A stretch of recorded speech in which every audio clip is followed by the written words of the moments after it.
Bueno, ahora sí. Buenos días a todos y a todas. Bienvenidos a Tegueste.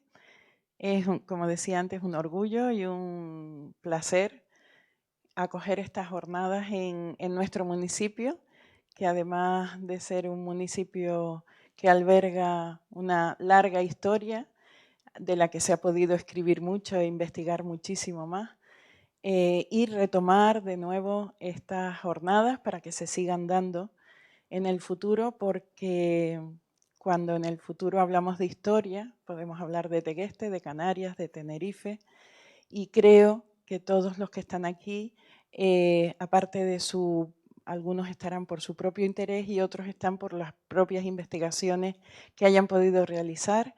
Nosotros estamos a disposición, tenemos bueno, una larga tradición en Tegueste y un lugar donde albergamos toda nuestra historia, y además ahora, pues mucho más, con el Barranco Agua de Dios, con el centro de interpretación que se abrirá posteriormente, y tenemos aquí a alguna persona que trabaja en esa ardua labor que nos corresponde para preservar nuestra historia, para conservarla y mostrarla a los demás y educar en esa forma, ahora que está tan de moda, entrar en los lugares o pasar por ellos y dejar huella. Pues bueno, hay que educar a los chicos, a las chicas y a la gente adulta también, para que intenten ver la historia sin que se sienta amenazada, sin que se sienta que la perdemos. Solo decirles que, bueno, que espero que pasen 2 días muy agradables. Así será, porque están en lo que les gusta y están en el municipio adecuado para hacerlo, que es Tegueste. Muchísimas gracias.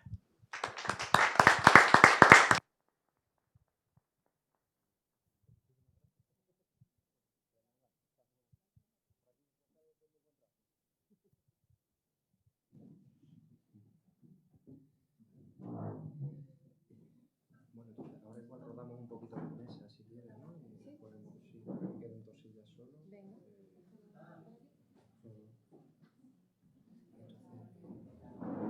Abre y cierra, yo creo, o sea, da la bienvenida, vale. Le da la palabra. Ahora usamos esto. Ah, corta las dos, ¿eh? Sí, vamos a hablar los dos. Sí, sí, yo creo que Roberto González.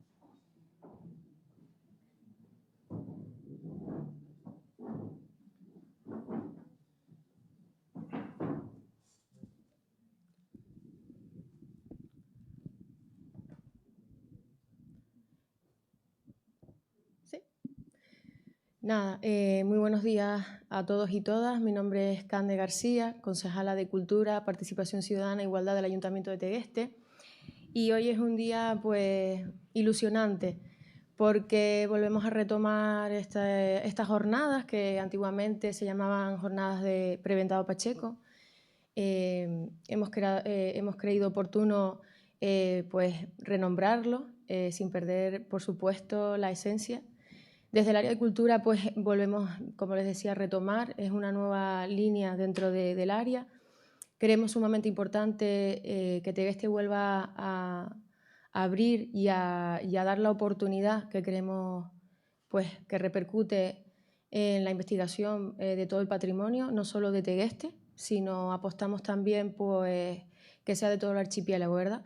En este caso, pues porque en otros entornos se hacen como más comarcal las investigaciones, y aquí creemos oportuno abrirlo, porque repercute pues, en el conocimiento y en el valor de la cultura de Canarias. Agradecidos de que estén aquí, de que nos den la oportunidad Tegueste de tener unas jornadas de esta envergadura, y de la mano pues, de aquí del compañero de Roberto González, que les contará. Y vamos a tener unas jornadas sumamente ilusionantes, con un montón de contenido que nos llevamos no solo en la parte científica, sino en lo personal y en lo profesional también. Así que sumamente agradecida, y comenzamos. Bueno, pues muchas gracias, señora concejala. Yo quiero comenzar, bueno, recordando, ¿no? Algunas de las personas que están por aquí estaban hace 15 no, ojalá, 17 o 18 años, ya he perdido la cuenta, de las primeras jornadas Prebendado Pacheco de investigación histórica, cuando algunos de los que estamos por aquí éramos jóvenes. Ahora ya no lo somos tanto, pero verdaderamente el espíritu de estas jornadas pues se mantuvo durante mucho tiempo y, bueno, pues por diversas circunstancias propias y ajenas, o sea, propias del núcleo académico que llevaba las jornadas y ajenas por pandemias y motivos de otra índole que ustedes saben que todos hemos pasado, pues estas jornadas estuvieron en un breve lapso que al recuperarlas, cosa que agradezco muy enormemente, ahora entraré en los agradecimientos, pues efectivamente decidimos que el pobre prebendado ya habíamos abusado de su nombre y que convenía más renombrarlas con un título más aséptico, pero que reforzara fundamentalmente el papel de la Villa de Tegueste en todo esto, ¿no? en todo este entramado.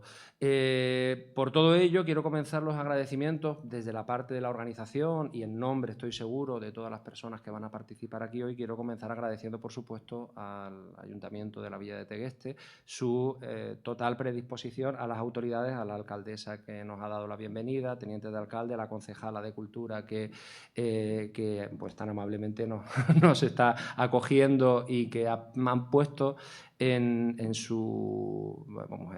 nuestra mano, han hecho que, como ha ocurrido siempre, pues esto resulte muy cómodo y muy fácil para nosotros y sea una auténtica alegría poder volver a este espléndido municipio a poder seguir disfrutando de todo lo que ofrece. También quiero agradecer muy encarecidamente a todas las personas que se han propuesto participar en las jornadas, porque realmente teníamos un cierto temor de que no hubiese mucha acogida y al final no solo la ha habido, sino que incluso pues gente se ha quedado fuera porque ya no llegó, no cabía, ¿no? En todo esto, aunque desgraciadamente por motivos de diversa índole pues habrá un par de comunicaciones que figuran en el programa que no se van a poder impartir, pero en general la verdad que estamos muy satisfechos por la cantidad, por la calidad intuimos, eso hablaremos al final, ya veremos, pero estamos seguros de que sí, y sobre todo por otra cuestión que también es muy importante, y es que ha habido una auténtica renovación en cuanto a los investigadores y las investigadoras, y eso dice mucho de cómo se ha trabajado también en el ámbito académico en Canarias en las últimas décadas, que verdaderamente estamos viendo que hay nuevas investigaciones, nuevas miradas, nuevas perspectivas que se vienen a comentar aquí, y eso pues es muy interesante, ¿no? Y yo no quiero finalizar los agradecimientos sin mencionar expresamente a dos personas que han sido fundamentales para el desarrollo de todo esto. El propio coordinador científico de las jornadas, Kevin Rodríguez Dittman, que está por ahí, que es el que les ha hecho todo a ustedes también mucho más fácil y que se ha encargado verdaderamente de toda la logística, y a el SMI de León Santana, que es el que ha hecho que la participación que podía ser meramente nominal del Instituto de Estudios Canarios como entidad colaboradora que apoya esto, aparte del director que les habla, está nuestra vicedirectora también presente en la sala apoyando el evento, pero más allá de ese apoyo meramente nominal, pues desde la parte logística también hemos podido aportar, precisamente por una figura que siempre está pues ayudando a todos en la sombra, y bueno, pues no quería, como sé que le ha dado pasar un mal rato diciendo su nombre en público, pues no quiero dejar de hacerlo para chincharlo un poco, ¿no?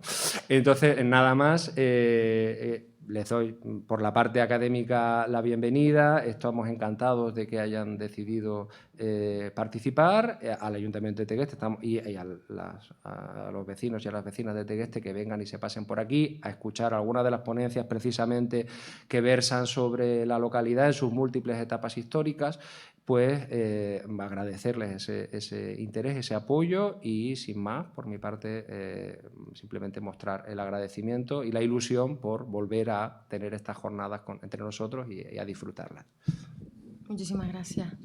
Nada, lo que les decía anteriormente, disfruten, Y nada, recordarles, son 4 sesiones, 26 ponencias, que son muchísimas, y súper contentos de ese número de ponencias, ¿no? A disfrutar y a llevarnos pues unas jornadas en lo personal y en lo profesional. Y así que muchísimas gracias, y sobre todo a la gente pues que empieza, que en esta andadura de la investigación, es lo que comentabas de muchas personas que inician, los jóvenes pues sumamente orgullosos de que esto siga para adelante, y que no quede solo en un mero trámite, sino que tengamos ahí mucha cantera con la que trabajar y que nos den muy buenas ponencias. Y nada, comenzamos ya. Muchas gracias.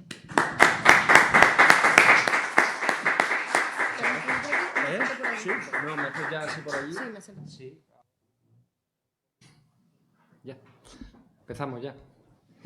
Bueno, pues cosas del directo, es lo que pasa, pero bueno, vamos perfectamente de tiempo, es más, con un par de minutitos de adelanto, que desde ya avisamos a la ponente de la mesa y a todos los que están en el público que eso no nos va a permitir consumir más tiempo del previsto. Recuerden que tienen entre 15 y 20 minutos y que lo más importante dentro de todas estas sesiones fundamentalmente es el debate posterior, más que realmente, o sea, que intenten en todo momento ir al grano, si no la casa tiene una trampilla y entonces automáticamente la abriremos y caerán en la bodega y ya iremos a recogerles después, ¿no? Entonces, bueno, nada, fuera de bromas, ya vamos a dar comienzo a esta primera sesión en la que además estaba mirando que se cumple estrictamente lo que les comentaba en la inauguración, y es que realmente todas las personas que participan, todas las investigaciones, se estrenan por primera vez en las 9ª jornadas de investigación histórica de Tegueste, o sea que no habían estado nunca por aquí, lo cual demuestra la pujanza y la renovación de estos estudios, ¿no?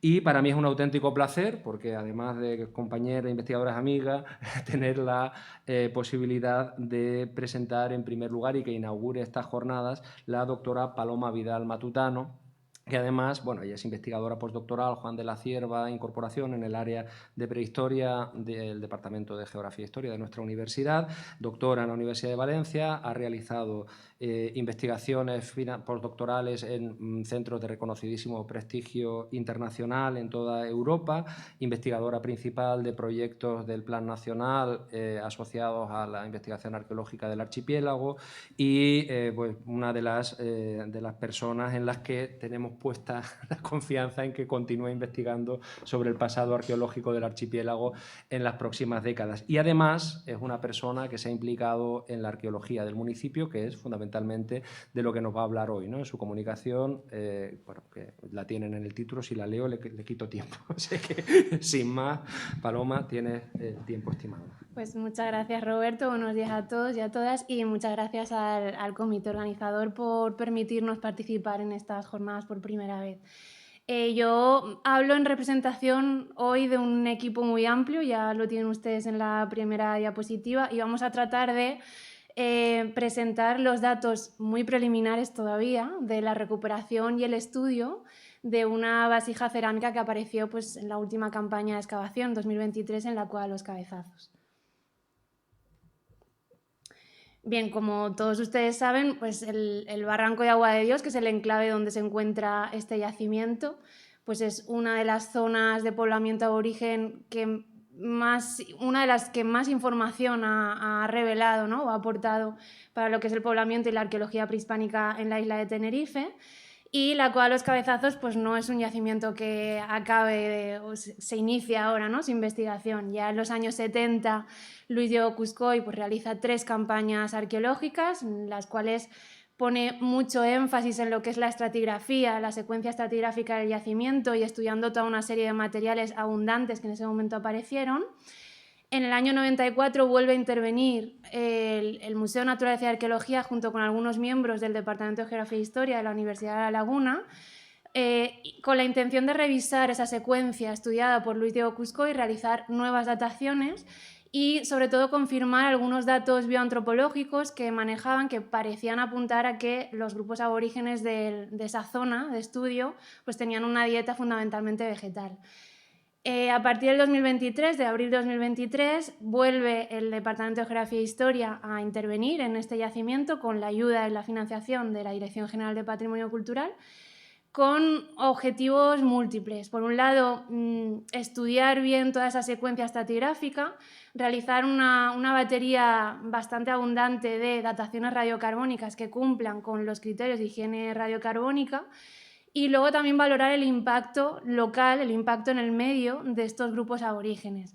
También, además, hay un cuarto objetivo muy importante, como docentes que somos, pues ofrecer un marco de formación, ¿no?, al alumnado del grado en Historia de la Universidad de La Laguna. Bien, lo primero que hicimos antes de comenzar con esa campaña, la primera campaña 2023, fue obtener un modelo digital, un modelo tridimensional de la cavidad, en el cual poder comenzar, ¿no?, y planificar la intervención.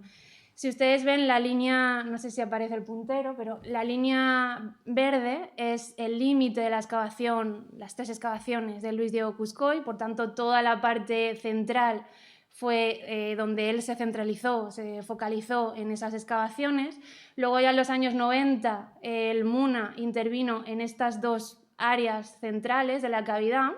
Y nosotros lo que hemos hecho es focalizar nuestras excavaciones en estos 2 sectores, que los hemos llamado sector J, sector K, es decir, la parte distal y el sagital derecho de la cueva, donde hay una serie de cuadrículas, una serie de sectores que están intactos, que no se han tocado y que por tanto se puede volver a intervenir.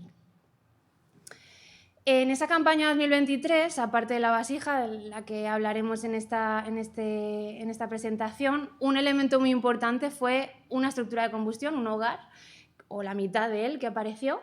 La otra mitad estaría en ese sector excavado por el MUNA en el año 94 y es uno de los elementos donde también se está focalizando la investigación en estos últimos meses, pues realizando toda una serie de estudios micromorfológicos, arqueobotánicos, etc. Luego, en cuanto a cultura material, pues la cerámica que aparece es muy abundante, gran parte o muy abundante la que está decorada, decoración incisa, también con digitaciones, algún elemento anforoide, todo esto está en fase de estudio. La industria lítica tallada, las lascas de obsidiana son muy escasas, aunque están presentes, y sobre todo abundan las lascas de basalto y los núcleos de basalto. Luego, en cuanto a restos arqueozoológicos, obviamente muy abundantes los ovicápridos, los de oveja y cabra, también les sigue los de cochino. En el caso de las campañas de Luis Diego Cuscoy, él identificó una gran abundancia de fragmentos de perro. Nosotros en las 2 campañas que hemos realizado hasta ahora no ha aparecido todavía ningún resto de cánido. También hay industria ósea, punzones y algunos elementos muy escasos de adorno.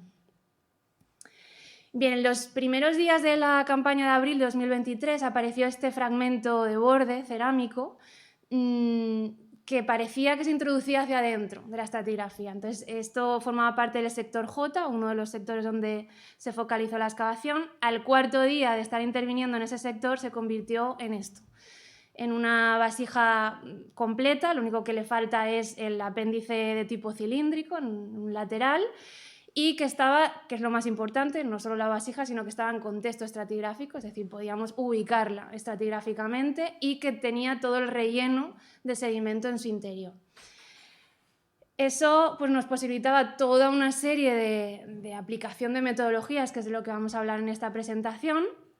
Una cuestión fundamental que tenemos muy en mente es poder datar bien el uso de esa vasija.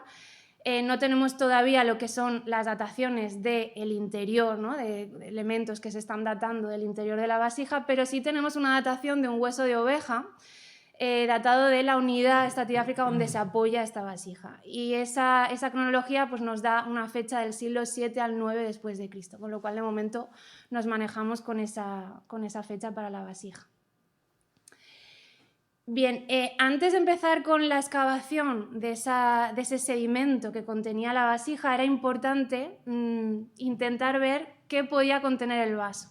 Por lo cual, algunos miembros del equipo sugirieron el hacer una serie de radiografías para ver si podíamos ver qué contenía. Se hicieron las radiografías y en las radiografías aparecieron hacia la mitad aproximadamente de la vasija una mancha negruzca, un color negruzco, que enseguida consideramos que podía deberse a la conservación de algún elemento de materia orgánica, ¿no? Hasta ese momento únicamente sabíamos eso. La radiografía también nos permitía conocer la profundidad a la cual nos íbamos la profundidad con la que nos íbamos a encontrar con esa supuesta materia orgánica en esa microexcavación, lo cual era un dato importante. Bien, la recuperación de esta vasija en su propio contexto estratigráfico, aparte de ser una muy buena noticia, pues nos presentaba todo un reto metodológico, ¿no? Porque era toda una posibilidad de poder aproximarnos a la información que contenía esa pieza desde disciplinas muy diferentes y, por tanto, poder ir conformando un puzzle. La primera disciplina que ha intervenido, desde luego, es la conservación. Era importante evaluar el grado de conservación de esta pieza para así poder estimar cómo poder aproximarnos a la microexcavación, ¿no?, del sedimento. Luego, la microexcavación propiamente dicha en el Laboratorio de Prehistoria-Arqueología de la Universidad de La Laguna. Luego ha intervenido la arqueología molecular tratando de extraer el máximo posible de información respecto a la presencia o no de grasas o lípidos en esos sedimentos. Luego también ha intervenido la arqueobotánica recuperando todos los restos de naturaleza vegetal, pues pólenes, fitolitos, carbones, posibles frutos o semillas que pudiera contener el sedimento. La micromorfología en referencia a estudiar la distribución de ese sedimento y poder ver o poder intuir pues, determinados procesos mecánicos o fuerzas centrífugas que se pudieran observar. El estudio ceramológico propiamente dicho, con la tipología, las pastas, la decoración, etc. Y luego finalizar con la arqueomática, elaborando un modelo final, un modelo 3D, aparte del inicial, también con fines didácticos y con fines docentes, puesto que la vasija será depositada en el MUNA una vez esté estudiada. Bien, ha sido importantísimo durante esa microexcavación del sedimento contar, afortunadamente, con una especialista en conservación y restauración que en todo momento ha estado pues, al pie del cañón, diciéndolo de una manera informal, para si en algún momento había que intervenir de manera urgente por la integridad de la pieza, porque estuviese en peligro, pues poder hacerlo. Se ha empezado con una inspección visual directa, que se vio pues que, bueno, como se ve, la pared de la vasija tiene una serie de alteraciones, tiene una grieta que atraviesa absolutamente un lado, ¿no?, de la pared de la vasija, y luego pues la marca o la señal donde estaba el apéndice cilíndrico. Afortunadamente no ha hecho falta intervenir de urgencia, no ha hecho falta plantear una estrategia de consolidación ni antes de la microexcavación ni después, pero sí una estrategia de conservación preventiva, ¿no?, para minimizar pues, las posibles fracturas por estrés mecánico. Esto ha comenzado con un modelado en 3D, una obtención de un escáner 3D, no solo para documentar la pieza, sino también para fabricarle un soporte personalizado a esa pieza cerámica, de manera que Alba, la conservadora, pues, ha podido realizar este soporte como si fuera una cama de diferentes espumas que amortigua la pieza y, por tanto, la manipulación ha sido la mínima posible y durante esa microexcavación la pieza prácticamente no se ha tocado ese soporte. Además, se le ha envuelto con un film, como se observa en esta fotografía, un film de poliestireno, para, en el caso de que durante la microexcavación si se desprendía alguna parte de la pared del vaso, pues que quedara inmóvil y poder luego consolidarlo in situ. La microexcavación se ha realizado considerando la vasija como si fuera un yacimiento, es decir, localizando todo resto arqueológico que iba apareciendo durante el transcurso de esa excavación. La vasija se dividió en 4 cuadrantes como si fueran cuadrículas de un yacimiento y atendiendo siempre o excavando por levantamientos, considerando la textura y las características de la sedimentación. Durante el transcurso de la excavación de esos levantamientos pues, se han ido recogiendo distintas muestras para polen, para fitolitos, para química, para antracología, etc. Aquí van apareciendo algunas fotos de ese transcurso de la excavación en diferentes levantamientos. Sabíamos que, por la profundidad que comentaba antes, sabíamos que a partir del levantamiento 4 iba a aparecer supuestamente lo que era una mancha negruzca en la radiografía. Lo que apareció en su lugar fue un hueco que se fue convirtiendo en una especie de cámara, una cámara pequeña, de la misma forma que, hablando con Matilde y con Emilio, miembros del equipo, de la misma forma que aparece en muchos contextos sepulcrales, es decir, un cadáver que se ha descompuesto y que en su lugar pues, va dejando un hueco o una cierta burbuja. Es decir, que la hipótesis con la que trabajamos es que entendemos que aquí había algún resto orgánico, alguna materia orgánica, que al descomponerse ha ido dejando ese hueco. Aquí más fotos del proceso de excavación, donde ya se va excavando también el hueco. Y bueno, aparecía también, creo que fueron 2 restos malacológicos en 2 levantamientos distintos y 1 o 2 restos también de fauna. Es notable también que en distintos levantamientos es muy abundante la ceniza, el sedimento ceniciento, y los carbones, como veremos más adelante. Bien, ya en el laboratorio, recuperando esas muestras que iban al especialista en arqueología molecular o en química orgánica, él se ha encargado de separar primero, con distintas disoluciones, la materia orgánica de la materia inorgánica de esas muestras.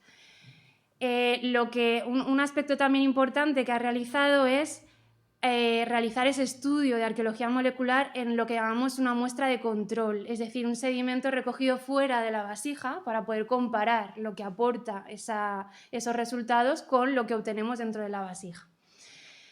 Bien, los resultados que aparecen ahora en diapositiva están todavía en debate y ahora empieza todo una fase, ¿no?, de discusión de datos y de interpretación de datos.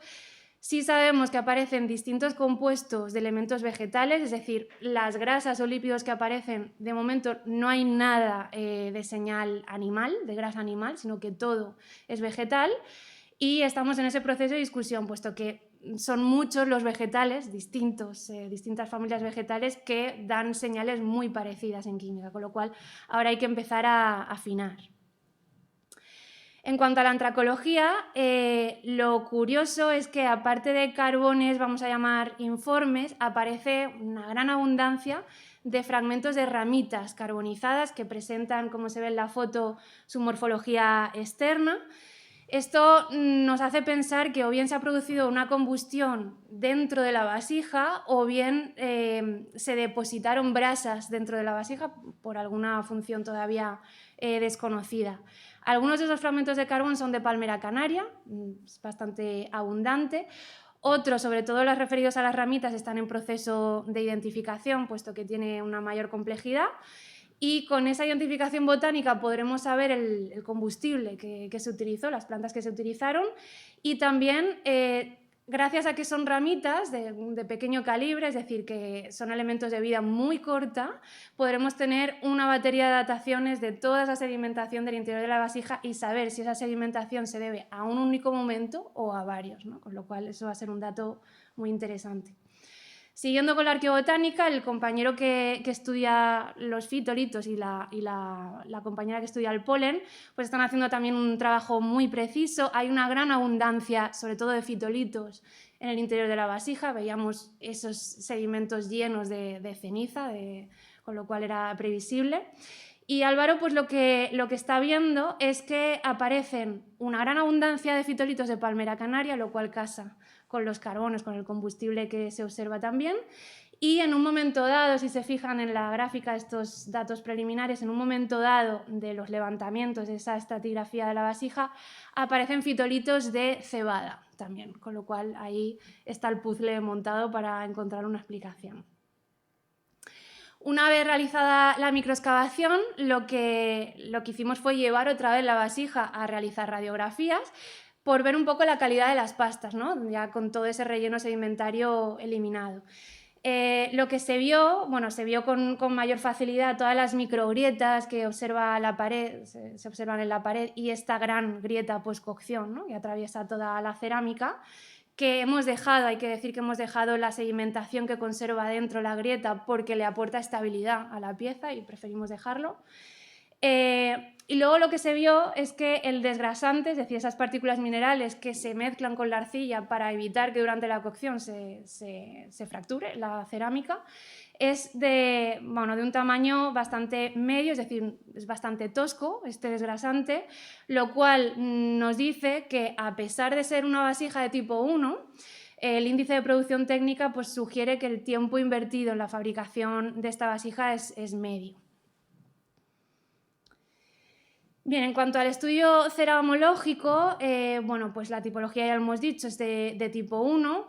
Se está estudiando también pues, todos los aspectos tecnológicos. La decoración está únicamente presente, como se observa en esta foto, en el labio, una decoración incisa.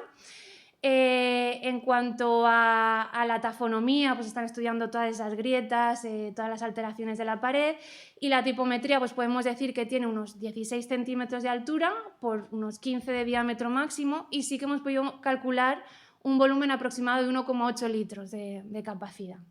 También, cuando se eliminó toda esa sedimentación en la microexcavación, se observó en la base de la vasija unas huellas dactilares, probablemente de ese proceso bueno, probablemente no, del proceso de producción de la vasija.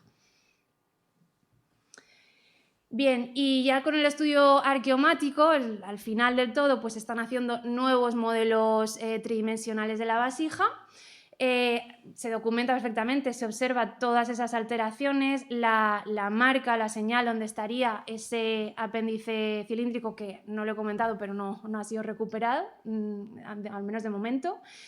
Y bueno, todos estos modelos 3D se están puliendo ahora mismo, porque el objetivo es obtener al final también una réplica, una impresión en 3D de la vasija, puesto que la vasija será depositada en el MUNA con fines didácticos y docentes, ¿no?, de cara a los alumnos. Y bueno, a modo de conclusiones, pues como toda investigación acabamos con más preguntas que certezas realmente. Estamos, digamos, estudiando todas las distintas disciplinas que con esta aproximación multidisciplinar estamos haciendo a esta vasija, con el fin último de ver, o intentar ver, cuál fue el último uso que se le dio a esta vasija, ¿no? Una cuestión muy importante va a ser toda esa batería de dataciones radiocarbónicas que, afortunadamente, con las ramitas que se están recuperando, pues va a permitir hacerlo. Y sí que sabemos, como un elemento importante, que la mayoría de restos que están apareciendo son de naturaleza vegetal. O sea, lo que quiera que se hizo ahí fue de naturaleza vegetal, donde destaca de momento la presencia de la palmera y la cebada. Y quisiera aprovechar esta última diapositiva para comentar que muy recientemente pues, se ha concedido un proyecto por parte de la FECID, precisamente focalizado en este yacimiento, en la Cueva de los Cabezazos, con el objetivo de ofrecer un programa de divulgación científica a la sociedad. Entonces, este programa va a comenzar con la campaña de excavación, que se volverá a excavar en julio, y el 20-21 de julio se harán las jornadas de puertas abiertas en colaboración con el Ayuntamiento de Tegueste.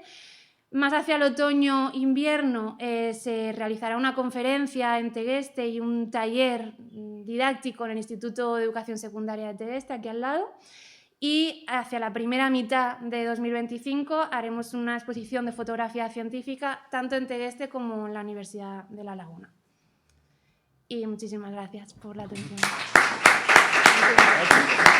Vamos.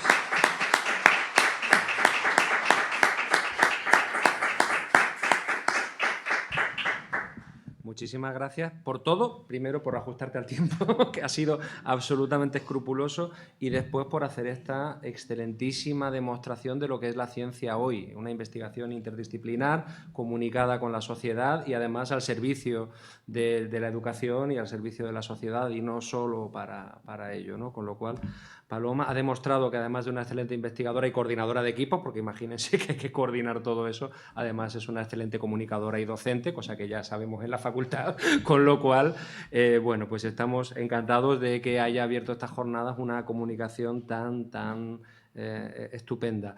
Ahora, no lo he comentado antes, pero por una cuestión de orden, lo que vamos a hacer es celebrar las 3 comunicaciones seguidas, si les parece, y después abrimos el turno de debate, porque si no, se nos puede, y sobre todo por el seguimiento online y demás, pues para ser un poco rigurosos. Con lo cual, Paloma, luego te volveré a pedir que vengas.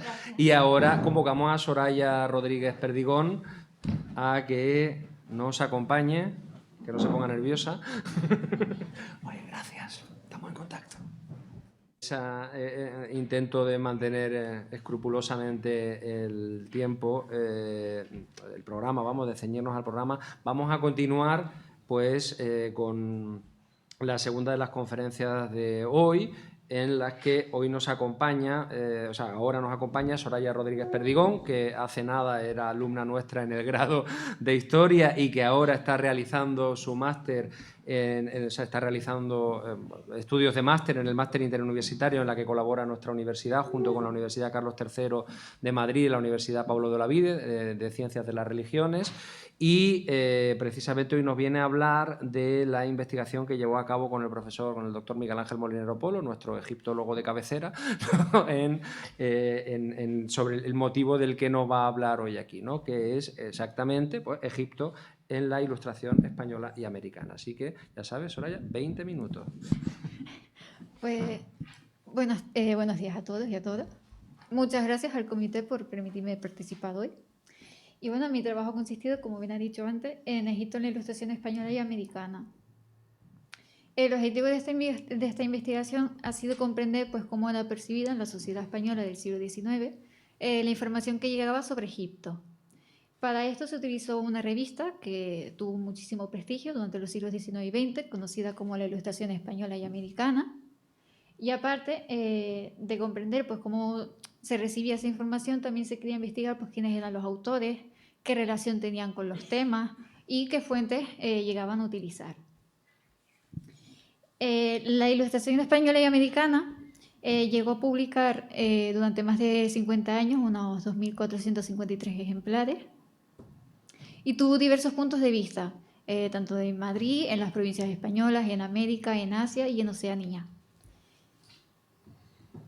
Según los estudios realizados por María Cruz Seone en Historia del Periodismo en España, se sabe que destacó por ser, junto con la revista La Ilustración de Madrid, una de las pocas revistas que contase en el siglo XIX con independencia política. Otra cosa distinta es la tendencia política que tenían los autores, pues se sabe que participaban carlistas, republicanos, demócratas, socialistas, etc. A pesar de que fue una revista de bastante éxito en su época, apenas se han realizado estudios previos. Se han encontrado estos dos, la prensa ilustrada en España, las ilustraciones 1850-1920, en el que varios autores pues, realizaban una comparación de todas las revistas que recogían por nombre la ilustración, se centraban pues, en las influencias que tenían de las revistas extranjeras y las comparaciones que existían entre ambas. Y el segundo estudio es el de don Abelardo de Carlos, que se centra pues, en los inicios del director y cómo llegó a fundar varias revistas. Pero sí es notable que no se han encontrado estudios sobre, tanto de manera general o de manera específica en cuanto a los contenidos de la propia revista. La revista de la Ilustración española y americana fue fundada por Abelardo de Carlos y Almanza el 25 de diciembre de 1869. Comenzó teniendo una publicación semanal y a partir de 1873 se publicaría 4 veces al mes. A lo largo de toda su historia contó con 5 directores, que son los que se pueden ver en la pantalla, y su último ejemplar fue el 30 de diciembre de 1921. A raíz de los estudios y de esta revista, pues una de las preguntas que se planteó era ¿quién podía adquirir esta revista? Entonces, gracias al trabajo de Pedro Villamínguez en Madrid en la Sociedad del siglo XIX, se sabe que el salario anual de un jornalero eran de 480 pesetas. También se sabe que tenía un gasto anual de unos 250 pesetas en alimentación y unas 120 pesetas en lo que sería pues, el alquiler de la vivienda. Y la revista tenía un precio anual de 25 pesetas.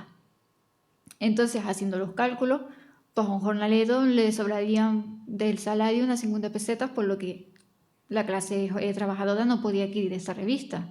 Entonces, para que se entendiesen mejor los precios, actualmente, por ejemplo, el salario mínimo son 1.200 euros, a lo mejor con 12 pagas prorrateadas, y suponiendo que la revista pues, era una 20ª parte del salario, es como si actualmente una persona se gastase al año unos 720 euros en la anualidad de una revista.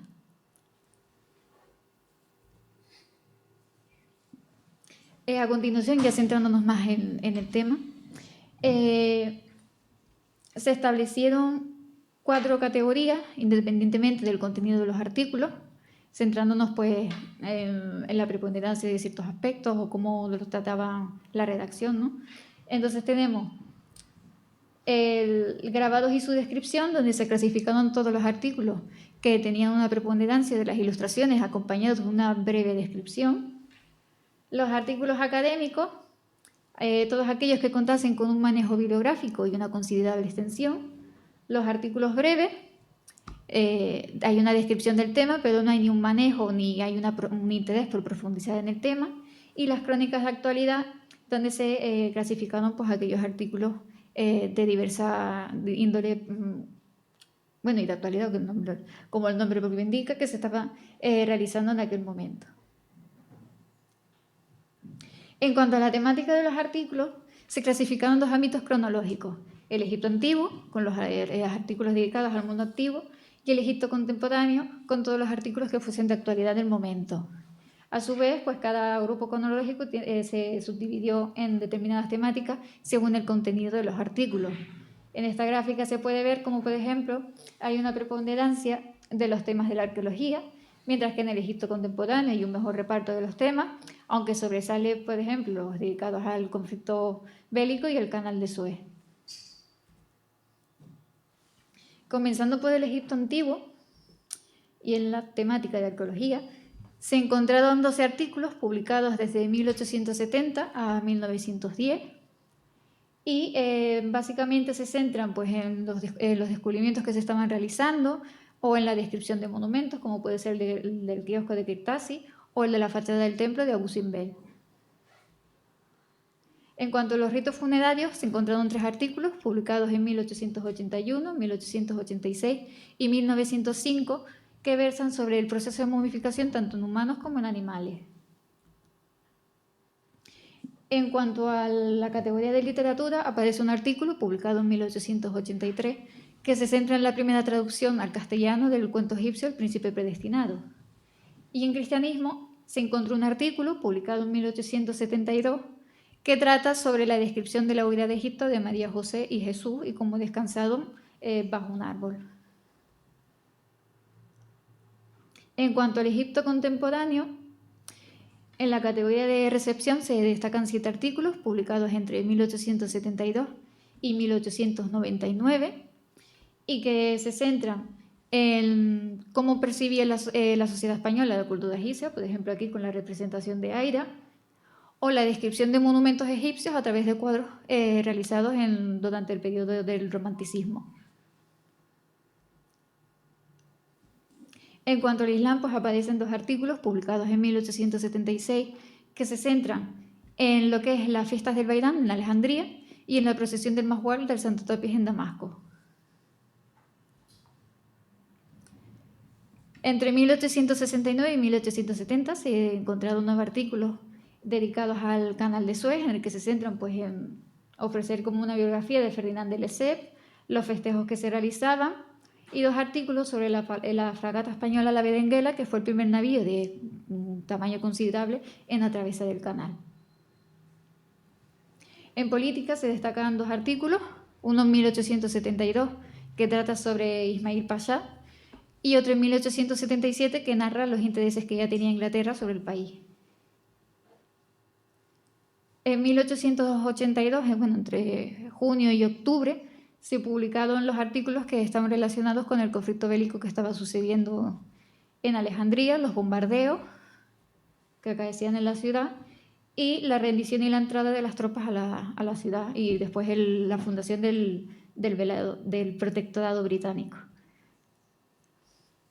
En sociedad se destacan 2 artículos publicados en 1871 que muestran cómo era la educación de los niños que se daba en Egipto y cómo se percibía el matrimonio. En exposiciones universales pues, se destaca la exposición en Viena de 1873 y la exposición en Filadelfia en 1876. Y en turismo pues, se destacan 2 artículos, uno en 1872 y otro en 1875, y ambos describen pues, la experiencia de los autores y su visita a las pirámides. En cuanto a los autores, se sabe que participaron 18 y 2 de ellos, Eusebio Martínez de Velasco, que era periodista, y Fernando Fulgoso y Caraza, que era arqueólogo, fueron los únicos que escribieron en ambos grupos cronológicos, tanto en el Egipto antiguo como en el Egipto contemporáneo. 3 de ellos eran los únicos autores especializados: José Ramón Mélida, que era arqueólogo, Antonio Peña Igoñi, que era crítico musical, y Eduardo Todehuel, que se le considera pues, el precursor de la egiptología española. Se destacan 7 periodistas: Mariano Arau, Eusebio Blasco. José de Castro y Serrano es muy llamativo porque escribió un libro narrando su visita a Egipto por la inauguración del canal de Suez, y se sabe que ni estuvo en Egipto, y escribió el libro basándose en las cartas que le enviaba una amiga. Alfredo Escobar, José Ramón Mélida, Daniel García, su nombre en realidad es Julio Nombela Tavares, pero firmaba con el seudónimo de Daniel García, o Enrique Fajardo Fernández, que utilizaba el seudónimo de Fabián Viral. Se destacan 2 militares: Carlos Luis de Cuenca y Velasco, que era jefe del cuerpo jurídico del ejército, y Francisco López Fabra, que era coronel coronel del ejército. Pero lo curioso es que ninguno de ellos escribieron artículos relacionados con su profesión. 2 maestros: Magdalena Santiago Fuentes, que era maestra de las escuelas públicas de Madrid, y Vicente Beda y López, que era catedrático de la Universidad de Madrid.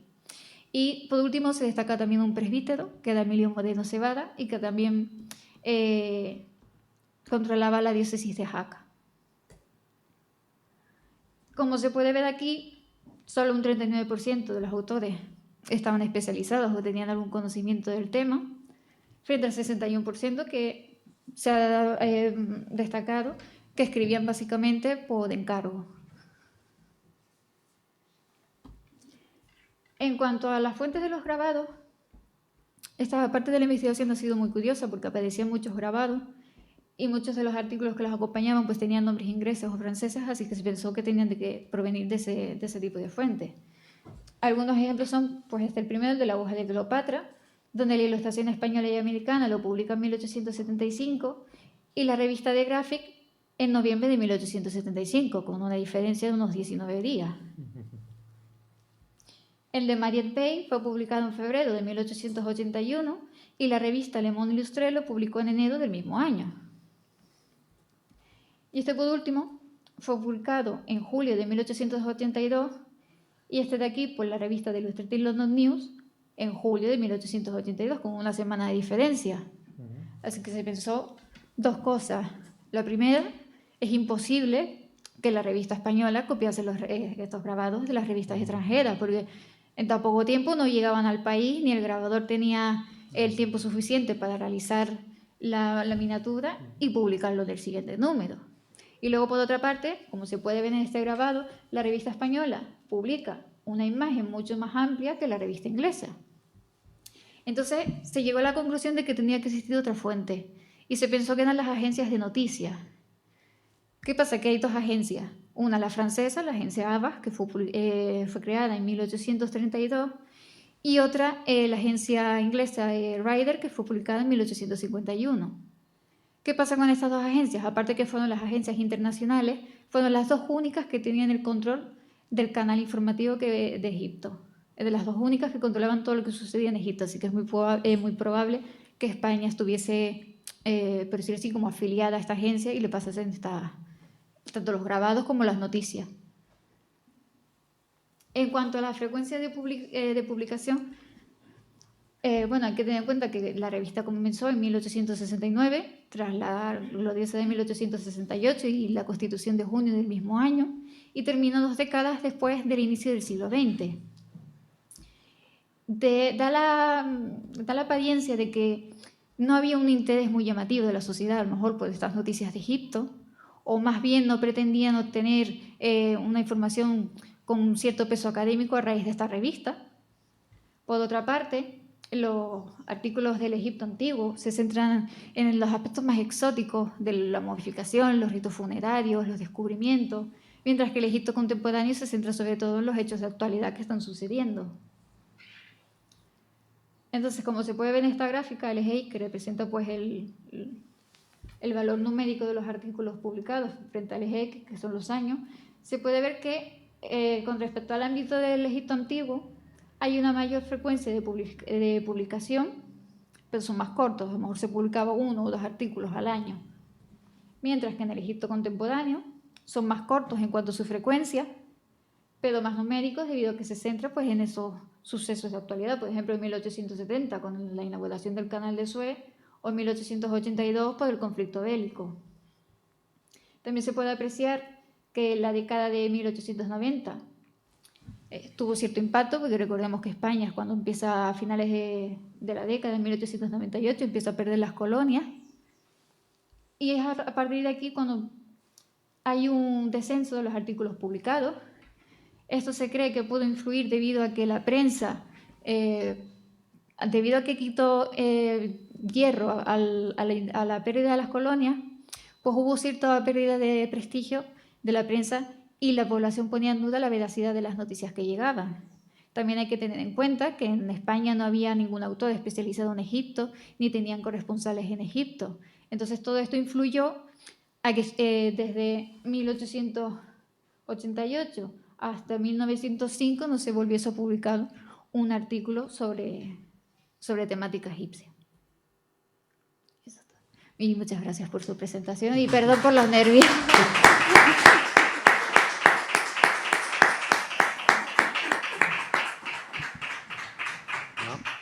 Muchísimas gracias a ti, Soraya, porque te has ajustado también muy bien al tiempo y bueno, pues has presentado un trabajo sumamente interesante y con muchos hilos de los que tirar. Ahí hay muchas cosas sobre las que reflexionar, así que nada, te preguntarán después, no te vayas muy lejos, ¿sabes? Bueno, pues ya convocamos a Daniel Pérez Esteves como último.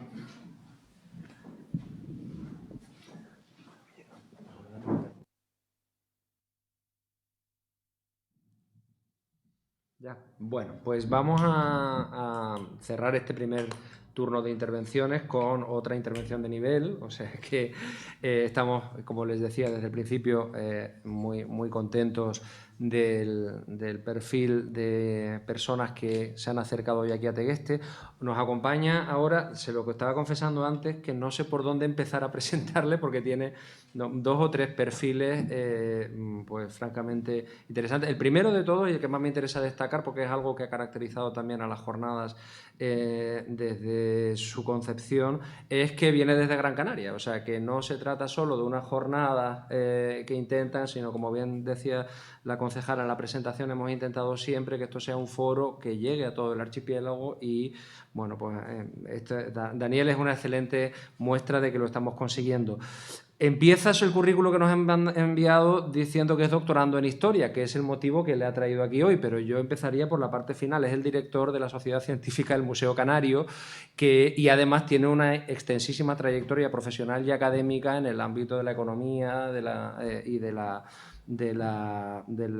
comercio exterior y de toda una serie de ámbitos de los que no nos va a hablar aquí hoy, sino que hoy nos viene a hablar precisamente de esa otra dimensión que empieza con un doctorando en Historia, que es cierto, pero que, bueno, y está haciendo su tesis doctoral sobre patrimonio, museos, decolonización, reflexión sobre muchos temas que son plenamente candentes en nuestra sociedad actual. Así que, sin más, Daniel, tienes el tiempo estimado, 20 minutos. Muchas gracias por esta presentación y por la participación en esta jornada. Como bien decía el presentador, bueno, yo no soy historiador, estudio el doctorado de Historia por un interés personal, mi labor se centra más en la gestión de la sociedad científica, en la gerencia, pero sí es verdad que la historia siempre ha sido mi inquietud más personal, ¿no? Y por ello también he estudiado a nivel económico, yo soy doctor en economía, he estudiado la sostenibilidad y en concreto pues, la actividad de sostenibilidad en los museos es un reto muy importante para las instituciones a nivel mundial y es lo que trato también de abordar en esta investigación. Con este trabajo, con esta presentación, quisiera hacer una reflexión en torno a la sostenibilidad en los museos y el concepto de decolonización y de manera específica tratar como caso práctico las relaciones entre la Sociedad Científica del Museo Canario y el Museo Nacional de Historia Natural de París, que dio pie luego al Museo del Hombre, que también existe en la actualidad. Quisiera simplemente comenzar una breve introducción abordando ese enfoque decolonial en los museos para a continuación resaltar la importancia que tienen que las instituciones museísticas a nivel internacional también colaboren entre ellas y explicar cuáles han sido las principales líneas de investigación acometidas en este trabajo, así como las conclusiones. El enfoque decolonial en los museos, bueno, pues tiene su origen evidentemente en la relación entre países. Si nos remitimos al final de la Segunda Guerra Mundial, observamos cómo 750 millones de personas vivían en ese momento en lugares colonizados y la Organización para las Naciones Unidas pues ya se marcó el reto de progresivamente ir avanzando en este escenario, si bien es verdad que los museos pues, reflejaban también esa realidad. Los museos de hoy día, del siglo XX, del siglo XIX, eran reflejo de las sociedades que los creaban, de las personas que vivían en torno a ellos. Y como tal, museos que fueron creados pues, en entornos coloniales también reflejaban esa manera de relacionarse con los territorios de los cuales obtenían esas piezas para su metrópoli. Ese contexto de colonización es hoy, y era ya desde finales del siglo XX, cuestionado y es hoy objeto de reflexión en todos los museos del mundo. Ello significa, por supuesto, que muchos museos, pues, por ejemplo, como ustedes bien saben, de Grecia o de Egipto, que tienen piezas muy valiosas, sobre todo en Inglaterra y en Francia, pues estén replanteando la solicitud de restitución de las piezas más importantes, también museos en diversos países africanos. Pero no creo que nos quedemos ahí. De hecho, lo que quiero resaltar en mi trabajo es que la decolonización en los museos no es simplemente un proceso de solicitud de restitución de piezas arqueológicas icónicas, sino que va mucho más allá. Porque al fin y al cabo el colonialismo no era solamente en los museos una manera de hacer acopio de piezas, era también una manera de organizar esos discursos museísticos y reflejaban la realidad social, reflejaban divisiones de las personas por motivos raciales y también, de manera muy importante, por cuestiones de género, ya que inculcaban pues, las mismas costumbres sociales de las metrópolis en donde vivían, desde un punto de vista eurocentrista. Y las mujeres, por tanto, en esas sociedades coloniales, pues también iban a estar colonizadas de una manera discriminatoria. Por tanto, el proceso de decolonización, al fin y al cabo, es una reflexión de poder reconsiderar a los individuos de esas sociedades no como objetos, sino como sujetos en sí mismos, como protagonistas de esas sociedades que se están explicando en los grandes museos, pues, por ejemplo, de historia, de París, de Londres, etc. La decolonización, por tanto, es un proceso de devolver la identidad y la dignidad a las personas de los pueblos colonizados en condiciones de igualdad. Y por tanto, como decía, de que encontremos las maneras de poder posicionarles como los protagonistas de su propia historia. Los objetivos de esta investigación pues, han sido revisar las relaciones que el Museo Canario estableció a final del siglo XIX, ya desde el momento de su creación en 1879, con esa institución parisina, el Museo Nacional de Historia Natural, que después dio pie a la creación del Museo del Hombre, que actualmente acoge piezas arqueológicas en París.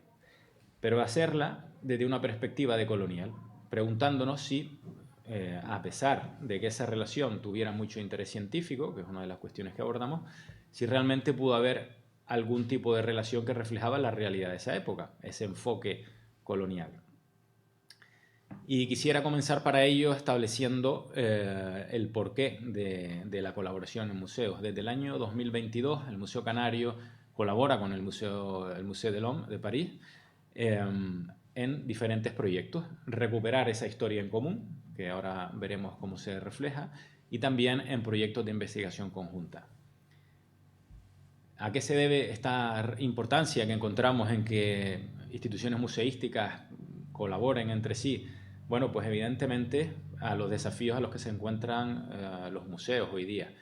A raíz de la Agenda 2030 para el Desarrollo Sostenible de las Naciones Unidas, se establecen una serie de objetivos, 17 objetivos de desarrollo sostenible, cada uno con metas específicas, dentro de los cuales podemos encontrar también cuestiones que atañen a la cultura, al patrimonio, a la identidad de los pueblos, a la dignidad de las personas, al reconocimiento a la diversidad, y ahí nos vamos encontrando pues, con todo este análisis de la decolonización de manera transversal en cada uno de esos objetivos. Se trata de colaborar entre museos para el aprendizaje mutuo. Nosotros también como museo colaboramos con otras instituciones de otros países, en América Latina, en África, y siempre que realizamos algún proyecto de cooperación internacional no consideramos que sea para desarrollar, sino para aprender mutuamente. ¿Qué líneas de investigación hemos acometido para profundizar en el conocimiento de estas relaciones históricas entre estos dos museos, canario y parisino? Lo primero, gracias a nuestro propio archivo, un archivo que tiene una riqueza documental importante, que explica la historia de Canarias y que explica la propia historia del museo, donde se recogen las actas de las reuniones de los directivos del museo y también las cartas que fueron en su momento recibidas de otras instituciones.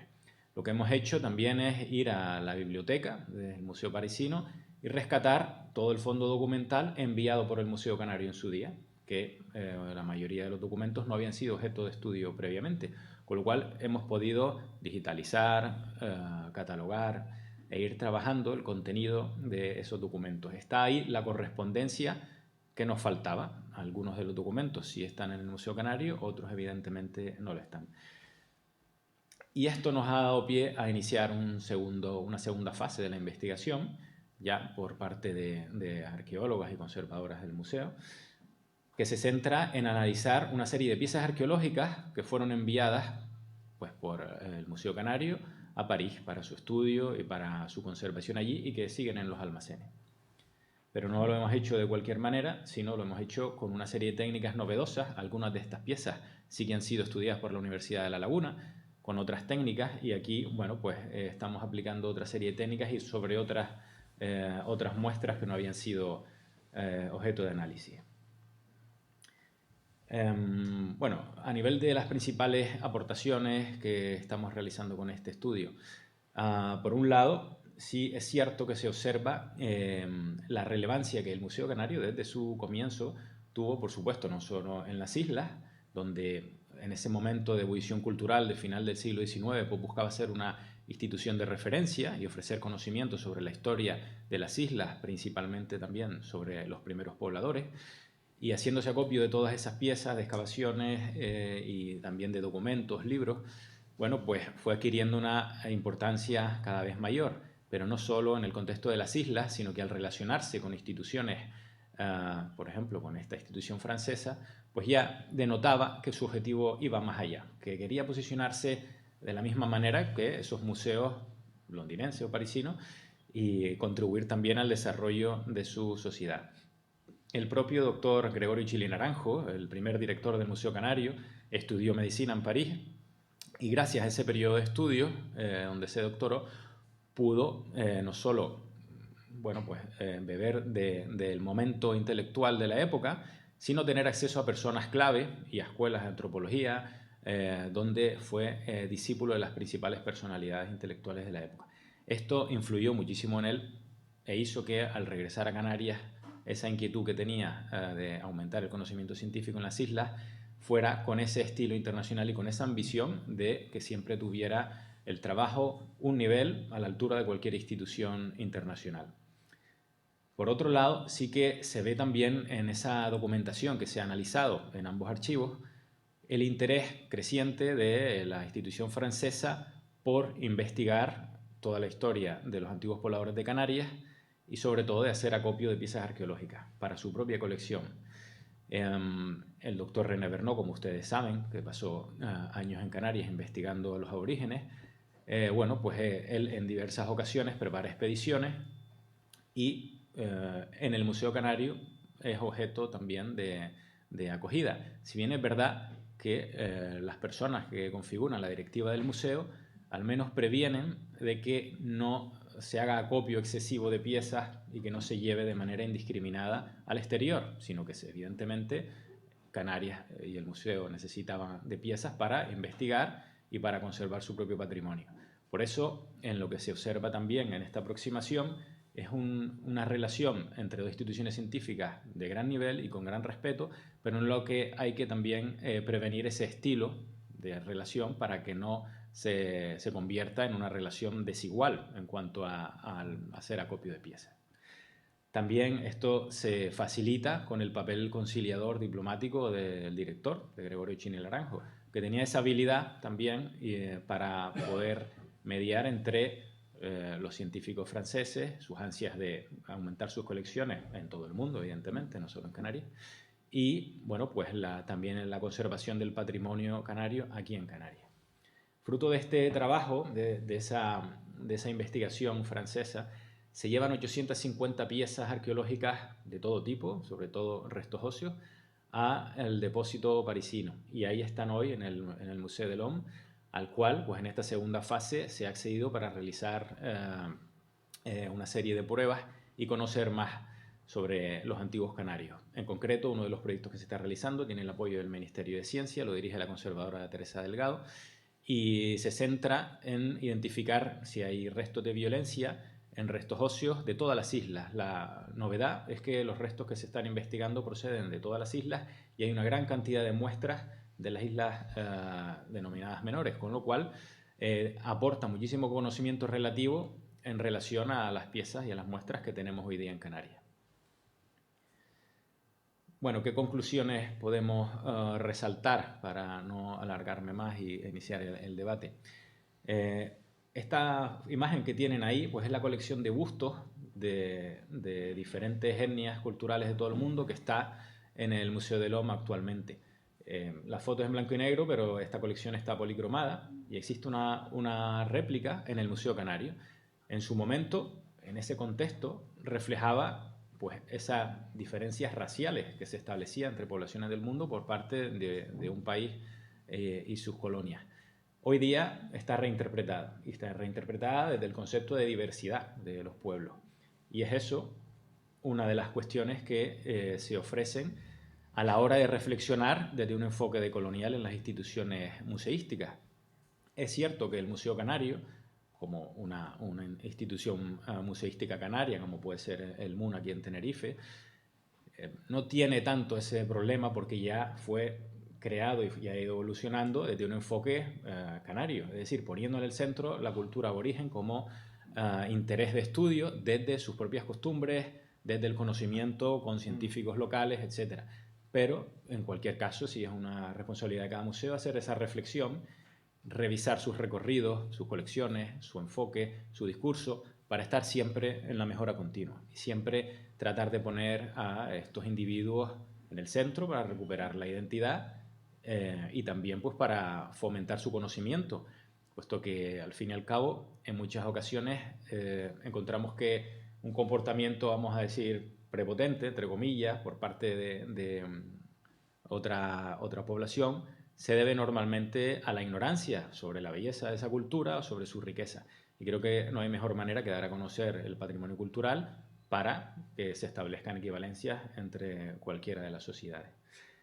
Los museos fueron pues reflejo de su tiempo, por eso se trabaja desde el objetivo de hacer un mundo más sostenible y más respetuoso con las personas y con el entorno, en implementar un enfoque que considere la decolonización en las instituciones museísticas a lo largo de su recorrido y explicar también cómo fueron configuradas sus colecciones, puesto que en el caso de aquellos museos que pudieron obtener sus piezas pues, por expolios o sin un soporte legal a nivel internacional, eso forma también parte de su propia historia y eso merece la pena ser narrado para aprender y para explicar de una manera didáctica que ahora estamos en otro tiempo, ¿no? Creo que eso también enriquece los propios museos de todo el mundo.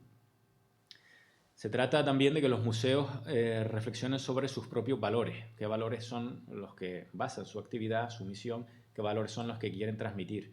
En el caso de la sostenibilidad, estamos hablando de valores objetivos, porque los objetivos de desarrollo sostenible ya son un consenso internacional y los museos, si bien deben ser, por supuesto, apolíticos, sin ideología, deben ser objeto de interés científico, sí es verdad que encuentran en la sostenibilidad un valor objetivo, un valor aceptado mundialmente y que beneficia a toda la sociedad.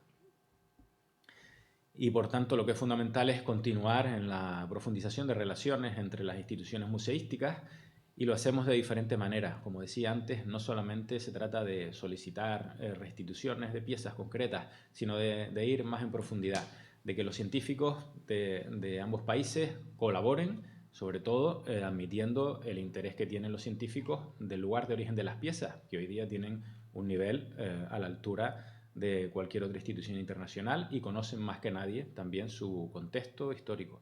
También se trata de que los museos colaboren en ese análisis, en esas reflexiones, que aprendan mutuamente en cómo revisitar sus propios discursos y que, por tanto, pongan en valor a las comunidades como el centro, dándole voz a esas sociedades indígenas que se pueden encontrar en todo el mundo, que son protagonistas de su pasado y que merecen también ser el centro de la actividad museística. Vamos a probar, me gustaría ponerles un vídeo. Abuelo, ¿verdad que tú viniste a este museo cuando eras un niño? Sí, era como tú, más o menos. Me acuerdo como si fuese ayer. ¿Los antiguos canarios vinieron del norte de África? Sí, en barcos de madera. ¿Como los que llegan ahora? Sí, parecido.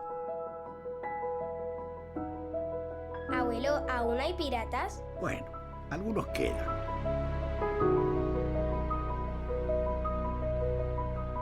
Los antiguos canarios vivían en cuevas. ¿Como la que tú tienes en la cumbre? Sí, igualita. Entonces, ¿tú también eres antiguo?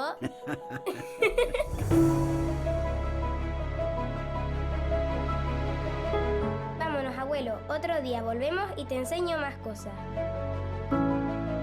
El Museo Canario. Descubre tu historia. Bueno, pues nada más. Muchísimas gracias por su atención. Espero haber... Perfectamente. Te han sobrado 2 minutos. No te vayas porque ahora ya lo que voy a hacer es llamar... Exactamente.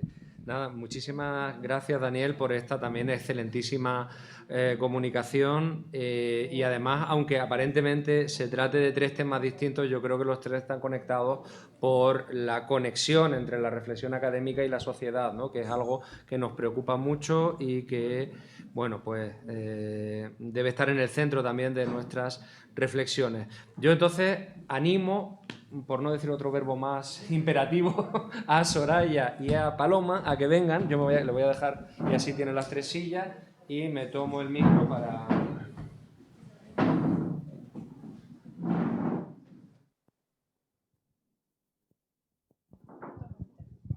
Tomo el poder.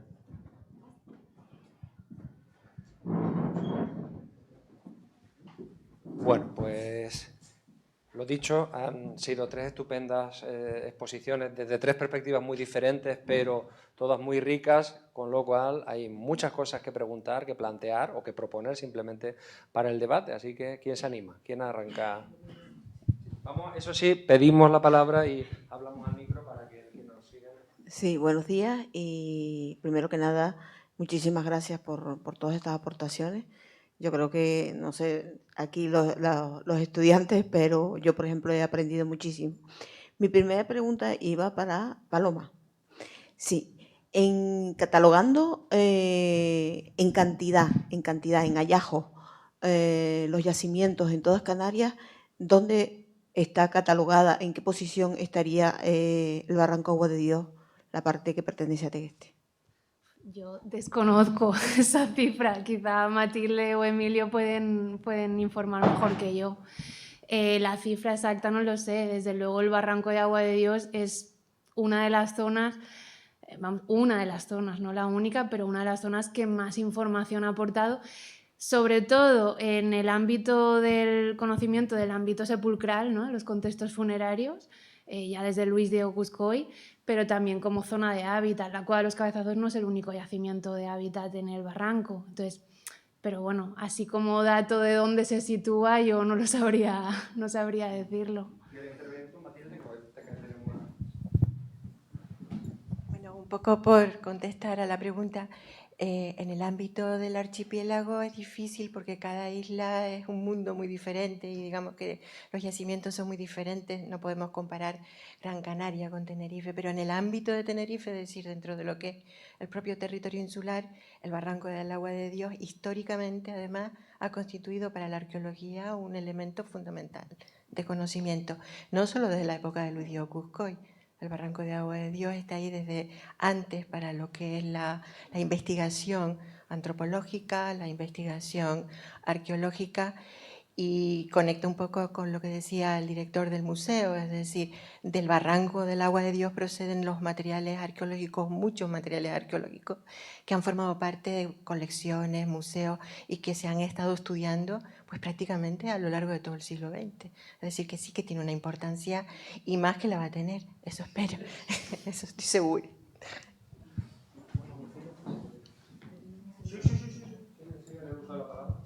Y ahora yo tenía una segunda pregunta para el chico del grupo.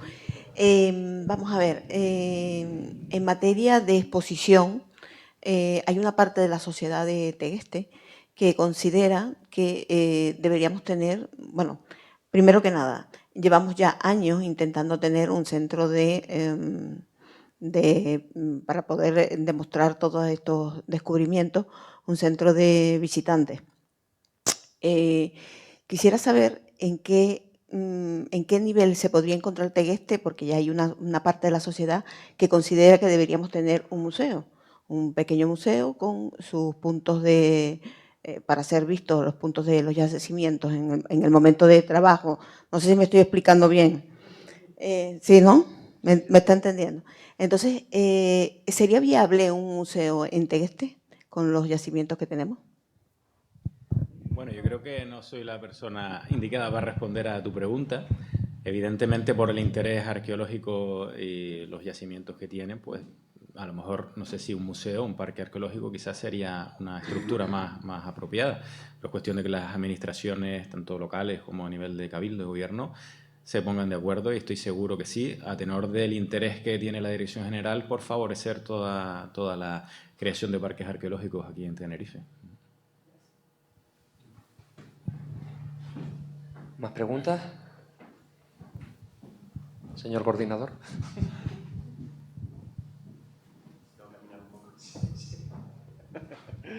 Bueno, buenos días, muchas gracias a los tres porque han sido realmente fascinantes las tres presentaciones, porque entre otras cosas porque son un ejemplo de lo que realmente lo que debe ser la historia, además de abrir preguntas y abrir cuestiones que cerrarlas definitivamente, ¿no? Yo tengo, a ver, preguntas tengo muchas, pero voy a ser muy breve, voy a ir primero con Soraya. Soraya, me gustó un montón tu presentación, me resultó muy interesante.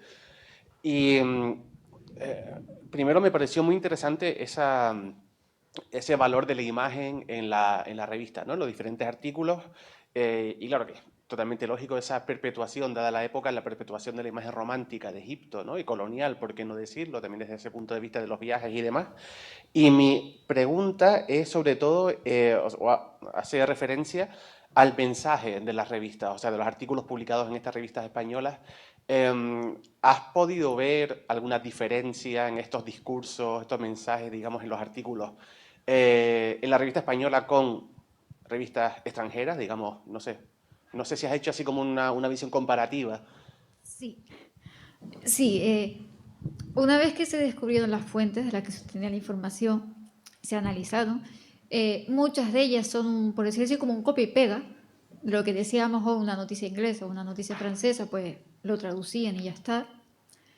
La diferencia puede ser a lo mejor en aquellas noticias que estaban basadas en la propia experiencia de los autores, o por ejemplo el de Castro y Serrano, que fue un artículo, es muy llamativo porque si compara la educación centrándose sobre todo en el matrimonio civil, pero utiliza el artículo para criticar la secularización del matrimonio civil en España. Entonces, claro, hay artículos que tienen ciertas diferencias, también depende de la opinión de los autores, pero normalmente todos van por la misma línea en ese sentido. Vale, genial. Gracias. Y mi segunda pregunta, una pregunta muy breve para Daniel, también me ha gustado muchísimo tu presentación. Comentabas estas piezas arqueológicas del Museo Canario que se entregaron en su momento al Museo de Londres, ¿no? para estudiarlas y que continúan en los almacenes. ¿Hay alguna o prevista alguna solicitud en el futuro o ha habido alguna solicitud, digamos, de devolución o de no tanto restitución, porque la connotación es diferente, pero de devolución de esas piezas al museo? No lo ha habido y precisamente hemos estudiado cómo fue esa entrega de piezas y fue de manera voluntaria, es decir, la Junta Directiva del Museo así lo aprobó. En cualquier caso, sí es verdad que por eso el objeto de estudio de este trabajo es en qué términos fue esa relación, ¿no? Y cómo se medía también bien el aumentar el conocimiento científico con controlar el número de piezas que se enviaban para que siempre quedara aquí la mayor parte y tuvieran interés suficiente para su conservación futura e investigación pues, actual. Pero por eso comentaba que no es simplemente importante el centrarse en restitución de piezas. Creo que más allá de eso, lo que tiene interés es el poder colaborar y que esos museos abran sus almacenes totalmente para poder entrar y estudiar las piezas desde el punto de vista, en este caso, el punto de vista canario, ¿no? Y con científicas canarias que son las que mejor que nadie conocen en Europa la realidad del pasado. Con lo cual, siempre que se encuentre esa predisposición por parte de esos museos de las antiguas metrópolis a abrir sus colecciones con independencia de cómo hayan sido configuradas, bueno, pues se progresará también en este proceso. Genial, gracias. ¿Más preguntas? Gracias. Hola, para Paloma, me ha encantado el análisis que han hecho. Entonces le quisiera preguntar dos cosas. Me ha llamado un montón la atención que Cuscoy encontrase restos de cánido, ¿no? Comentó, y ustedes no hayan encontrado nada. ¿Qué idea tienen que pudo haber pasado para eso? Y luego, respecto al análisis del interior de la vasija, si hay una correlación con lo que luego se encuentra en el resto del contexto, es decir, hay piezas carbonizadas, ¿no? Comentaron, es decir, y ¿qué hay en los niveles con los que se corresponda la vasija? Respecto a la primera pregunta, es curioso el dato, porque en la publicación que hace Cuscoy sobre esas 3 campañas, bueno, son las 2 primeras campañas, la tercera no sabemos, el material no está publicado. Él habla de un 20% prácticamente de restos de cánido, lo cual es un porcentaje muy alto. Nosotros, el investigador que está llevando a cabo ese estudio, no está plenamente formado en ello y no es un problema de identificación. Probablemente se deba, a ver, las campañas de Cuscoy prácticamente vacían gran parte de la cavidad, toda la parte central. A nosotros nos quedan pues, la parte distal, la parte del fondo y un lateral, ¿no?, de la cueva. Puede ser que aparezcan más restos en sucesivos estudios, pero de momento no se ha identificado. Y respecto a la segunda pregunta, la dinámica en cuanto a carbones, la dinámica del interior de la vasija con respecto al exterior no tiene nada que ver. En el exterior no encontramos esa cantidad de ramitas que preservan absolutamente la morfología externa, es decir, no han tenido una dinámica, un proceso mecánico, porque si no, la ramita es un elemento muy frágil y enseguida se fragmentaría. O sea, es una combustión o bien in situ o lo que decía, o el depositar unas brasas, porque si no se conservaría así.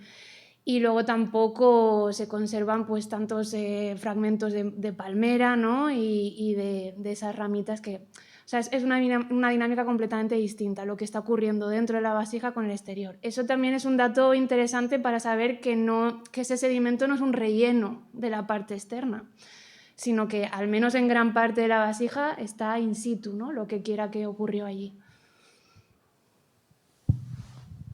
Siguiente pregunta. No hay más. Sí. Buenos días, y lo primero agradecer las 3 aportaciones. Me gustaría centrarme un poco por interés personal en el trabajo de Soraya. Has comentado que se copiaban las noticias de origen inglés y francés, pero quería llegar al tema de los grabados, que me llamó la atención. Si la noticia era francesa y se copiaba de una noticia francesa, ¿pasaba igual con los grabados o se buscaba grabados ingleses y se mezclaba el texto con la imagen?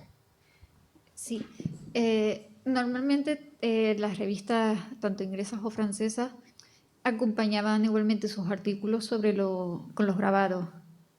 Por ejemplo, casi todos los grabados proceden de revistas inglesas, de la revista The Graphic o de la revista The Illustrated London News. Solo 4 o 5 se han encontrado de revistas francesas, Y era muy similar. Te hablaba del artículo y al lado iba la imagen.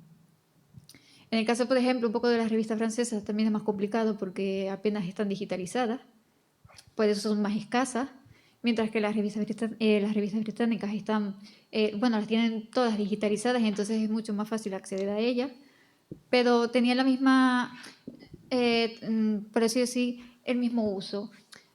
Siempre se sabe, como dijimos al principio de la exposición, que todas las revistas, sobre todo aquellas que llevaban por nombre de ilustración, se asemejaban mucho a las revistas extranjeras, no solo ya en cómo era la organización de los artículos y los grabados, sino en las medidas de las páginas, el tipo de letra, el tipo de impresión.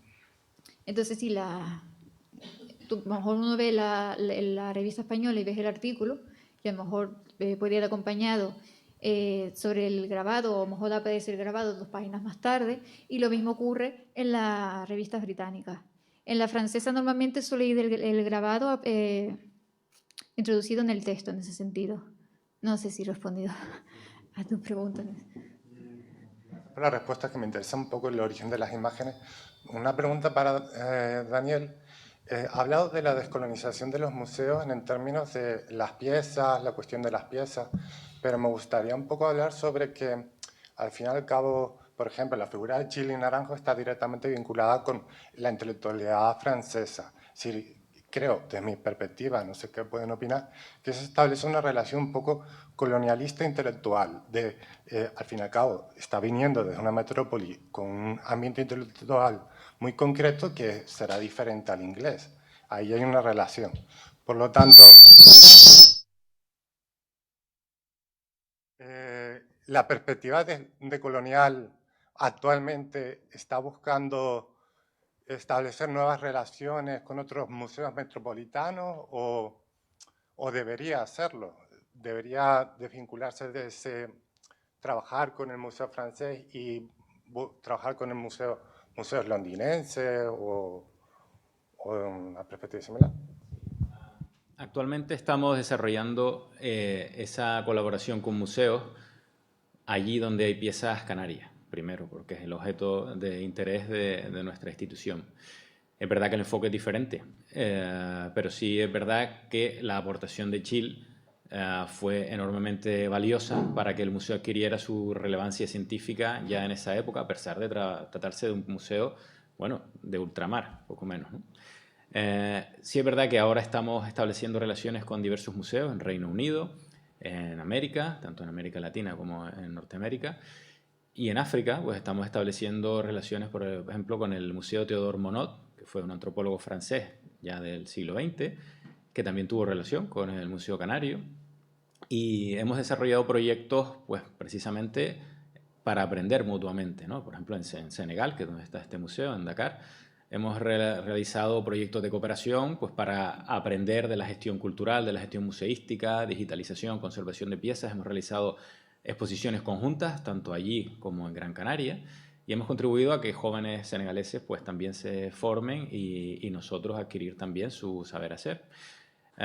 Por tanto, creo que también es útil aprender de esa historia, ¿no? De esa historia del enfoque colonial que los museos pudieran haber tenido, sufrido en determinadas épocas, y también contarla, contar esa historia, por ejemplo, en cuanto a el contenido de las salas, ¿no? Nuestra sala más llamativa, que es la sala Bernot, que lleva el nombre en honor al antropólogo francés, está configurada exactamente tal y como lo estuvo cuando se inauguró el museo, con todos esos cráneos a la vista en toda la exposición. Hoy día no se expondría un museo de arqueología probablemente de esa manera, pero sí que hemos querido mantener esa cápsula del tiempo para explicar también cómo se estudiaba en esa época. Es un museo dentro de un museo de cómo era la ciencia en aquella época. Y por tanto siempre con rigor en el tratamiento a los restos humanos, puesto que tenemos un protocolo y un compromiso muy estricto en ello, siempre han de estar contextualizados y, por supuesto, siempre mostrarlos solo cuando sea necesario para explicar el contenido expositivo, ¿no? Huyendo de aquellas costumbres de los museos que hemos encontrado pues, en otros lugares de España y en Europa, que también han ido transformándose. Bueno, yo voy a aprovechar que estoy en el uso del micrófono para seguir con el tema, porque viene como muy al hilo, porque a mí me ha quedado una cosa en el aire cuando has comentado, cuando has hecho tu intervención, en la que, bueno, para charlar solo sobre ella, pero has comentado en un momento que el museo tiene que ser apolítico. Y yo no sé, no estoy muy seguro de si un museo tiene que ser apolítico, sobre todo por dónde está yendo la política ahora, entre otras cosas porque hay un avance ideológico que niega la Agenda 2030, que la considera un no sé qué. Entonces, ¿no sería mejor asumir que todo es subjetivo, que todo es político, que todo, evidenciarlo y decir, estamos por estos motivos? Con todo esto que acabas de comentar es muy interesante, ¿no? O sea, todo puede ser analizado desde una perspectiva decolonial, incluido podríamos reflexionar, pero hemos decidido mantenerlo por esto, o sea, evidenciar el proceso de reflexión que nos lleva a tomar esa postura. Y en ese sentido, pensar que algo es apolítico, es como pensar que la ciencia es apolítica. La ciencia no es apolítica, la ciencia tiene sexos, la ciencia tiene ideología, y es mejor asumirlo y plantearlo y meterlo dentro de las variables que estamos exponiendo a la hora de montar nuestra justificación, para que quede claro, porque si no, estamos con aquello de yo no, haga como usted, no se meta en política, ¿no? Como decían algunos insignes dictadores en el siglo XX. Entonces, claro, me refiero en ese sentido. Yo entiendo perfectamente cuál era el sentido que tú decías, pero que quizá, pues a modo de reflexión, no sé qué te parece esto que digo.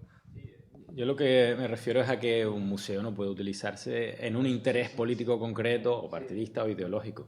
La ciencia está por encima de eso y la ciencia perdura en el tiempo por encima de personas o corrientes de pensamiento muy, muy puntuales. Y los museos sí son centros de reflexión, evidentemente, pero destinada a la transformación social. Lo que quería decir es que los objetivos de desarrollo sostenible sí que son un consenso a nivel mundial. Puede haber ideologías que estén en contra, que no los acepten. Bueno, pues evidentemente habrá de todo a lo largo del tiempo, pero a día de hoy son un consenso. No existe ningún organismo mundial más consensuado que las Naciones Unidas. Por tanto, sí que encontramos legitimidad suficiente para que sea una referencia que seguir a la hora de desarrollar actividades dentro de un museo. Sí, no sé si esto está o no. A lo que me refería simplemente es que tenemos que estar en la lucha continua, que no es pensar simplemente que como ahora es un consenso, lo va a seguir siendo porque la ola conservadora puede hacer que deje de serlo. Entonces, probablemente el evidenciarlo desde el museo continuamente, no, esto no es una cosa no sé qué, sino tiene este sentido, pues probablemente eso, que todo tiene que ser una lucha constante y por eso los museos tienen una labor fundamental. Yo te había entendido perfectamente, pero era simplemente para comentarlo, ¿no? Vamos para allá.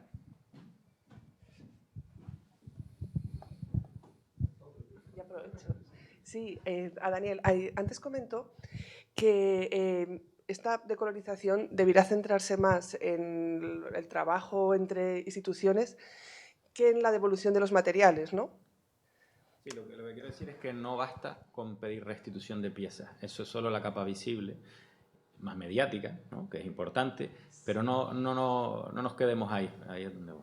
Claro, no, es decir, a mí me parece como que no es la capa más fácil en realidad, sino que es la que más problemas políticos puede dar cuando tú reclamas al British, como está pasando en Chile, ¿no? Con el famoso Moai, pues eso sí que puede crear más fricciones. Es decir, lo sencillo en realidad es que vayan investigadores de un centro a otro, pero realmente quizás la parte más difícil, la que más problemas nos pueda dar, ¿no? Es como está pasando con el Arqueológico Nacional, que y la momia aquí con el Museo de Tenerife. Entonces, quizás esa parte se podría intentar trabajar más en ella, porque en realidad es la más difícil, es política entre comunidades, política entre países, y quizás eso sirviera, porque hay muchísimas comunidades que tienen restos en Estados Unidos, en museos, que quieren que se retiren de los museos y vuelvan a sus comunidades, y eso no se está haciendo. Quizás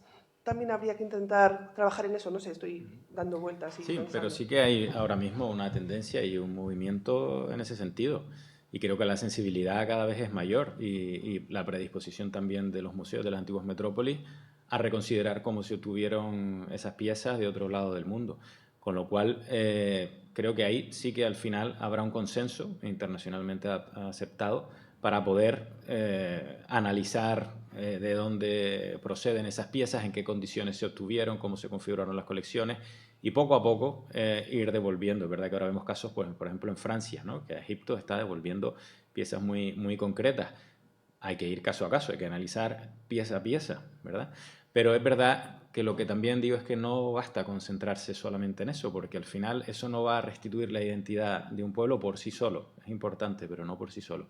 Creo que también es importante que todos los museos hagamos un proceso de reflexión de cómo estamos contando con esas comunidades locales, pues para integrarlos en el discurso, su sabiduría sobre su pasado, sus costumbres que aún perduran allí en donde estén, a nivel científico. Y bueno, y esa colaboración científica que tú dices tan fácil no es, no resulta tan fácil en cualquier museo del mundo poder acceder a almacenes, porque también los procesos son largos y tienes que demostrar un saber hacer, un conocimiento científico importante para que te permitan acceder y demostrar que el trabajo que vas a aplicar no se ha hecho antes y que va a ser novedoso y que va a aportar conocimiento no solo aquí, sino también a ellos, con lo cual eso también lleva un trabajo.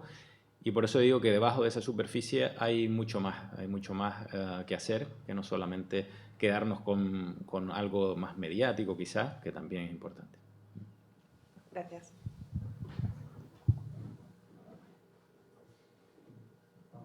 Intervención antes de ir al descanso. Suena así seria la cosa, ¿no? Bueno, pues si no lo hay, paramos ahora y retornamos ya con la segunda parte a las 12.